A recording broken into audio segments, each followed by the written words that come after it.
Alright, so there's a big misconception between what people think being a YouTuber is like versus what it's actually like. And look, as someone who's been on YouTube for over 8 years and has got 1 point something million subscribers, I guess I'm successful in terms of numbers. I know that's a very superficial understanding of success, but you know what I mean. So what I want to do in this video is tell you about the reality of being a YouTuber. And when you strip away all the views, the subscribers, the money, what's it actually like? Like, what's my day-to-day life actually like? And the reason I want to do this is because being a full-time YouTuber probably isn't what you expect, and it definitely isn't a career path for everyone. So let's break it down.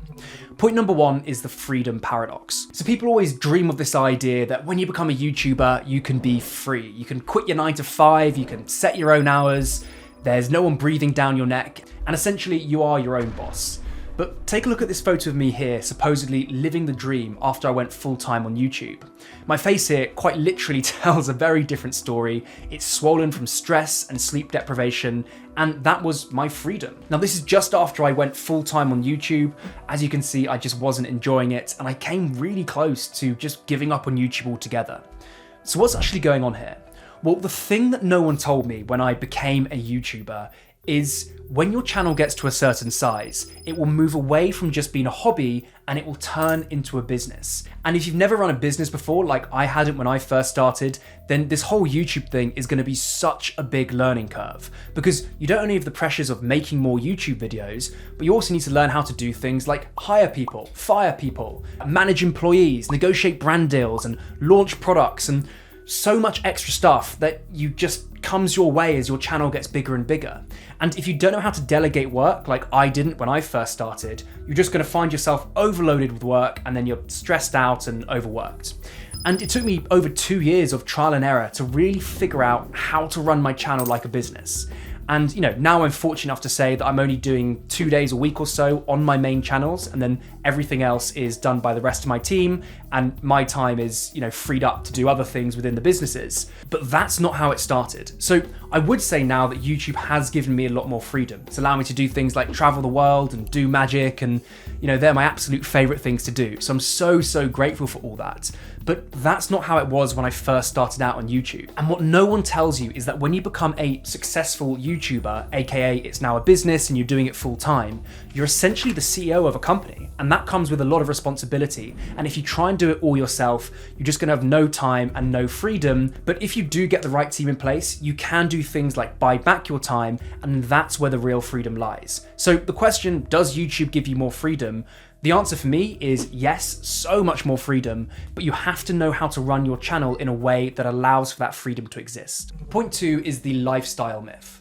So Matthew Devella's made a really good video on this topic, and he makes the point that people often conflate the feeling of watching a YouTube video with the feeling of being a YouTuber. They think that, once you're successful and you've got lots of money coming in from your channel, you can just hire someone to write all the scripts and do all the editing, and you outsource everything. All you need to do is sit down, speak to the camera for 20 minutes a week, and yeah, it's all done. But that's not the reality of YouTube in my experience. As I'm sure you know, the final video that you see uploaded to a YouTube channel is just the tip of the iceberg. I mean, for every minute of content you see, there's at least 20 minutes, probably more, of just behind the scenes work. And of course, having a team really helps speed up the whole process. But I don't want my team to do everything in my videos, otherwise they're no longer my videos. I don't want to just read a script that someone else has given me. I still want to be part of the creation process. And as such, my lifestyle, I'm just speaking from my own experience here, still reflects that workload that I feel like I need to do. So my day-to-day life involves me spending hours and hours sitting down and working on my channels, brainstorming ideas and collaborating with my team and sketching out thumbnails and refining scripts. And especially with the Magic channel, I often have to reshoot things like 30 times just before I get the perfect shot. So the actual lifestyle of a successful YouTuber, at least in my experience, is spending most of the day staring at my laptop for hours and hours at end. And to tell you the truth, I love it. I really love it. I love locking my door behind me, putting on my headphones and not speaking to anyone for hours and hours, and just getting into that creative flow. But I know there are a lot of people out there who wouldn't like this lifestyle at all, because it can be very lonely and isolating. And if you want constant interaction and social energy in your job, then you might struggle being a full-time YouTuber. And again, I'm only talking about my experience here. I'm sure it's different for other people, but generally speaking, I've found the lifestyle of being a YouTuber very extreme. Because I am a magician, on the one hand, I spend half my time traveling the world and getting magic content and being very, very extroverted. And then the other half I spend locked away, speaking to no one by my team. And yeah, some people would find that very isolating. Now, I do appreciate my experience is quite extreme, and I don't think that reflects most YouTubers. But I would say that generally speaking, if you are a YouTuber, you're not gonna have a single and predictable lifestyle. Like, you will live on a bit of a spectrum where at times it can be quite lonely, and then at other times it can be more social. But one thing is for certain, and that is the reality of making a YouTube video is very, very different from the feeling you get when you watch that video. Point number 3 is there is no path. So it's kind of crazy because 5 years ago, being a YouTuber wasn't even considered a job. And then if we fast forward to today, I read a study that came out recently, and it said that 1 in 5 British children would consider a job as a YouTuber over being things like a doctor, lawyer, or accountant. And that just blows my mind, like just how fast social media is taking over. But it also shows how new this whole YouTube thing is. And if you ask me, oh, where do I want to be in 5 years? The answer is, honestly, I've got no idea. Because this is also new to me and I'm just figuring it out as I go along. And on the one hand, that's great because it's letting me forge my own path with total freedom. But on the other hand, it is also slightly scary because I never know what the correct next move is. And because there's also no predetermined path like you'd get if you did a corporate job, you have to learn how to do everything on the fly. As I mentioned earlier, I had to learn how to build a team and manage people, and then I had to learn how to do things like sell online courses to make more of an income.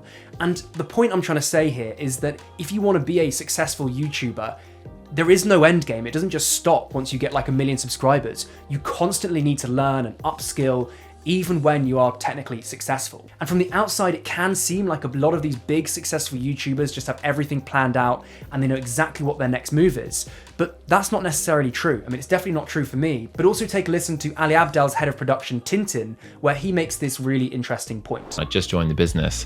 I kind of thought everything would be figured out. I felt like the team would know what they're doing. But the more time that I spent in the business and over the following few months, I realized actually everyone was kind of making it up and everyone was kind of figuring it out. And we still are to this day. We're still very much learning as we go. So you see, successful YouTubers still have to figure it out as they go along. And there's no map because this whole YouTube thing is so new. Now, a lack of a map doesn't mean there's no destination.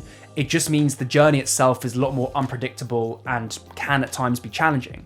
Tintin then goes on to say this. Whenever Ali doesn't know something, he's very, very good at filling knowledge gaps and upskilling extremely quickly so that he does know about the thing. And this is a really important point. As a YouTuber, you've got to be willing to learn new things and fill knowledge gaps even when you get more and more successful. And I can assure you, if you decide to do YouTube full time, there will be massive highs, earning more money and having the freedom to do what you want to do. But there also will be lows as well. And that is just reflective of the unpredictability of this career path. And it's something that every YouTuber at some point will have to face. So a question I get a lot is, should I become a YouTuber? Should that be a goal of mine or a career path of mine? And my thoughts are this. If you crave stability and you want a really clear roadmap and you want to know that when I'm this old, I'll earn this amount of money and I'll be living in this house, and you just want that stability, then I don't think YouTube is a good career path for you because it's just so unpredictable even when you become successful. Like, I don't even know where I'm going to be in the next 5 years in terms of this whole YouTube thing. But if the idea of forging your own path really excites you, if you're okay to be alone at points and really work on your own goals and building out the channel and building a vision, then you'll probably love the YouTuber lifestyle. And by the way, very quickly, if you do have a channel that is making less than $10,000 a month or has less than 1,000 subscribers, then I can provide a little bit of a roadmap for you if you check out my free training. And you can do that by clicking the first link in the description. And inside the training, I'll show you how the YouTube algorithm actually works. I'll teach you how to get really, really clear on what your channel is about and what kind of videos you should be making. And I'll show you the best way to monetize your channel so you can actually potentially turn it into a part-time or full-time job if that sounds like the kind of career path you want to go down. So if that sounds interesting, please click the first link in the description and I'll see you in the free training.